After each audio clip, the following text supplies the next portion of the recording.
Hey everyone, welcome back to the channel. In today's video, I will show you exactly how to use Canva AI to make YouTube thumbnails in 2025. Now, Canva's AI can generate the thumbnails with just a text prompt. So I'm going to give you a clear example step by step. First of all, you need to come here on canva.com. Then you need to basically log in into your account. Over here, by default, you will be on the home page of Canva. So here you can click on the option of Canva AI right next to templates. You can also access Canva AI by clicking on this Canva AI option here in the left hand section. Over here in the Canva AI, you will see this type of section where you can basically type a prompt and generate your thumbnails. So here simply just give your prompt.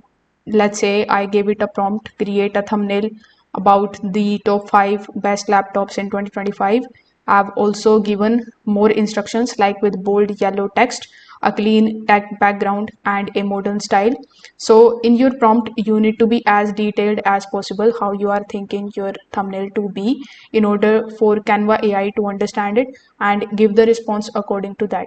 Now, once you have entered your prompt, simply hit enter, then wait for some time until it is generating the thumbnails for you. It is not only going to give you one thumbnail, but it is also going to give you generate multiple thumbnails for you, as you can see over here. So you can just simply select any one of these thumbnails. Let's say among these I liked this one and this one is also good. So whichever thumbnail you liked, you can click on this pencil icon in order to view it. If you want to make changes into it, you can click on the option of use Canva editor. After that, you can change the background, you can add more elements, you can change the text font and bunch of other things. You can also use Canva AI to rewrite your prompt and regenerate the thumbnails for you. This way you can generate thumbnails with the help of Canva AI for your project. If this video helped you out, make sure that you like this video and subscribe to the channel. Thanks for watching.